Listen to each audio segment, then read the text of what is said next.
So I heard a story a while back about a man who died and went to heaven, and of course he met St. Peter at the gates, and St. Peter showed him around and said, it is true that in my Father's house there are many rooms. I'd love to show you around. You're not necessarily bound to the room in heaven that you might have on earth. You can choose. If you've been a Baptist, maybe here you want to be an Episcopalian. If you've been a Seventh-day Adventist, maybe you want to be a Pentecostal. Let me show you some of the rooms. And the first room they go to, there's this beautiful aroma coming out of it. And he opens the door, and there's chanting, and there's incense swinging, and there's people crossing themselves backwards, but crossing themselves. And he says, who are these? These are the Orthodox. They're solemn people of reverence and prayer. They look for another room, and they come to a room, and they open the door, and there's beautiful singing. And there's music, and more music, and more singing, and more singing. He said, these are the Methodists. They're the singing Methodists. They love to sing. They walk down the hallway, and they walk past another room, and they don't stop. And the guy says, St. Peter, who's in here? He says, that's the United Church of Christ. They're still convinced they're the only ones that got in. I heard that joke about another religion, and it's not offensive if you tell it about yourself. It's not really who we are as a people. It's about, I heard it, but yeah, I won't offend other faiths. You can laugh at yourself. Our scriptures today point us to the gift of community, not thinking we're the only ones who got in, so to speak.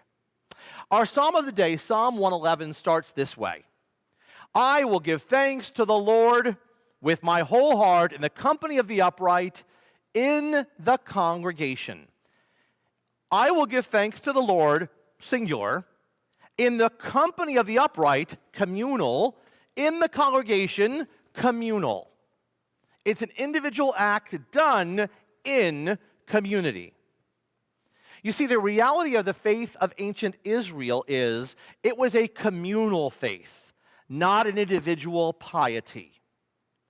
It's also the same in the New Testament, because in the second chapter of the book of Acts, it says the disciples were gathered in one place.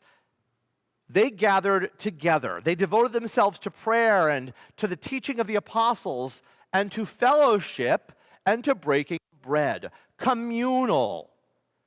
There's a reason we never do private communion in our tradition, right? I don't just open the door and say, communion's available, stop by and pick it up if you'd like. No, it's a communal act. We don't allow private baptisms. I've only ever done private baptisms in extremis. Someone is dying and they want to be baptized, then that's different. But babies are brought to the front of the church in community because it's an act of entering a community. This is not about me and my Jesus. It's about me and my Jesus in and with my faith and my community and those who nurture me and those I nurture and challenge to know what it means to live together as God's people. In our Old Testament lesson today, Solomon asked for wisdom, and it pleased God. He didn't ask for riches. He didn't ask for palaces. He didn't ask for wives. He asked for wisdom. Why? Because it was not about him. His request was not for him. His request was for the community he was about to lead. He understood that being the king of Israel did not mean the end was palaces and riches and jewels and women. It was about leading the community of faith. It was about living out in the community known as God's people. He wants wisdom to lead them in God's ways. What does real wisdom look like? It looks like pursuing that which does not just benefit oneself. Now, not that it can't benefit you, but it doesn't just benefit you. In other words, it's the lesson every adult needs to learn, and most of us have learned it and some of us haven't. It's not always all about you. You know those people, don't you? The ones who think it's always all about them. They're not nice people, and we don't like them. Let's just own that. No one likes somebody who thinks it's all about them all the time. They're just nasty. Most of us learn that lesson right on early. And so true wisdom is that pursuit that knows that it's not always seeking our own benefit. In Ephesians, Paul says this, "Be careful then how you live, not as unwise people, but as wise." What does that wisdom look like? How do we gain the wisdom that Paul talks about and that Solomon has asked for today? Fred Craddock, noted theologian and preacher, says that to read our gospel lesson today, and we focused a lot in the past few weeks on the Old Testament, on David and on Absalom and on all the readings that have come up from the Old Testament. I did that on purpose. I really like that story of David, and we don't tell those stories enough. But the other side of it is, to be frank, I'm so tired of every 3 years we go like 6 weeks of John 6. I am the bread of life. The bread of life am I. I am bread. Bread am I. Bread is me. Me is bread. John chapter 6 goes on for like literally 6 weeks. This is, I think, our last week. Thank the good Lord. It's a great passage, but how many ways can you preach it? Fred Craddock says that oftentimes we read the I am the bread of life passages as kind of reminiscent of or looking forward to the Eucharist, to the holy meal. Instead, we need to look at what has come before it, not what it points to, because, and he's right here, John's gospel has no institution of the Eucharist. Matthew, Mark, and Luke, oh yeah, there's bread and cup. There's a Last Supper, but not in John. On Holy Thursday in John's gospel, he has Jesus kneeling and washing the feet of the disciples and talking about discipleship, servanthood. There is no bread and cup in John's gospel. So to read John 6 as a purely Eucharistic, a purely communion-oriented passage misses the point. It has to be read in light of the other 5 chapters that have come before. And there's a hint. Jesus says this, "If you eat my flesh and drink my blood, you will have life within you." That's kind of gross. Eat my flesh and drink my blood. Okay, that must have struck the ears of people in his culture very oddly, because number one, eat my flesh, that's really weird. Drink my blood, that makes it so unkosher, right? That makes it so unkosher for Jews that they went, no. Meat must be, the blood must be extracted from the meat before it can be eaten to be kosher. What he's really talking about there is not body and blood of communion. He's talking about flesh and blood of his very self, his presence. The word that's used in John's gospel in this passage is not soma, meaning body, it's sark. Sark means flesh. Meat, literally meat. It's the exact same word that John uses 5 chapters before in John chapter 1 when he says, the Word was with God and the Word was God. The word that's used there, okay, the Word became sark, flesh, and dwelt among us.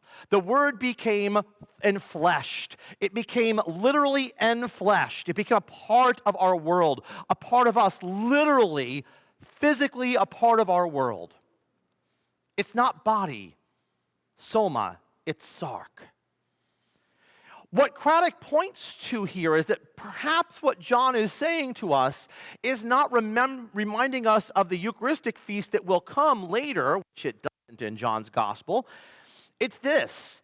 It's not about knowing about Jesus. It's not about knowing Jesus. It's about connecting to Jesus and making the ways of Christ a literal part of your being. It's this sort of you are what you eat theology. It's this, remember that you are what you eat? When I was in school, we had posters, you are what you eat. I think I'm beer and Oreos. I've not had a DNA test, right? You are what you eat. It's about making Jesus a literal part of your being. It's about spiritual nourishment. And yes, that can come from the table, certainly, but it's deeper than that. What happens when we connect at that level intimately to Christ? We become so intimately connected that his ways become our ways. His thoughts become our thoughts. His concerns become our concerns. What John is talking about is the presence of God that became so intimately connected with our world that it became enfleshed, sark, in the world around us. And in turn, we become so intimately connected to Christ that we become Christ's embodiment in the world around us. It's not just about knowing the stories and the hymns. It's not about knowing about Jesus. It's that intimate connection to a living understanding of the presence of God in our life and in our world, and it changes us. It changes our spiritual DNA, if you will. His thoughts, his teachings, his prayers, his attitudes become ours. They become a part of our identity. They change our spiritual makeup. It no longer becomes just about us. We're not the only ones who got in. Amy Grant, back when she was a budding Christian writer of songs, on her very first album had a song called Father's Eyes. It says this: I may not be every mother's dream for her little girl, and my face may not grace the mind of everyone in the world, but that's all right, as long as I can have one wish I pray. When people look inside my life, I want to hear them say, she's got her father's eyes. Eyes that find the good in things when good is not around. Eyes that find the source of help when help just can't be found. Eyes full of compassion, seeing every pain, knowing what you're going through and feeling just the same. She's got her father's eyes. You see, this whole individualism that we know, this rugged individualism, this is a Western phenomenon. It really is. And it's particularly an American phenomenon that I think has infested, and I'm using that negative word for a moment, for a purpose, because I think it's negative, has infested Western philosophy and understanding of our experience as humans. This individualism, it's not in our DNA as people of faith. It never was. But we've made it such, and it is unhealthy. And we need to be called on it. Because having the eyes of Christ means we see the world not as us versus them. We see the world as one body, as one people. When one person hurts, we hurt. When one nation struggles, we struggle. When one group says, I don't feel like my life matters and I'm scared every single day that my child might not come home safe because of the color of his skin. We don't respond by saying, oh, that's too bad because I feel fine. What we say is, what can we do and how can we make it better for you? How can we make you feel safe? This morning, watching the news of Afghanistan as the Taliban roll just right into town after city, and knowing what's going to happen to women and girls and anyone who stands for social justice and for equal rights. As stories of young girls are being taken out of their homes to be sold to older men. We can't not care. It isn't in our DNA if we understand what it means to be the Christ we claim to be.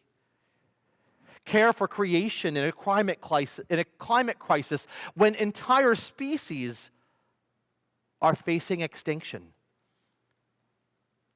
They just came out with a statement that said that July was the hottest month in recorded human history.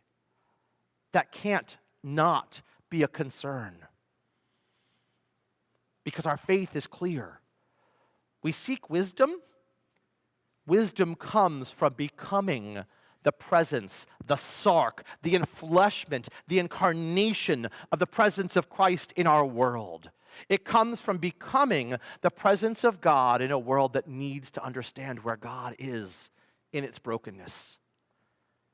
It comes from understanding that this whole individualism that we know in our society, It's antithetical to our faith experience, and frankly, it's theological heresy.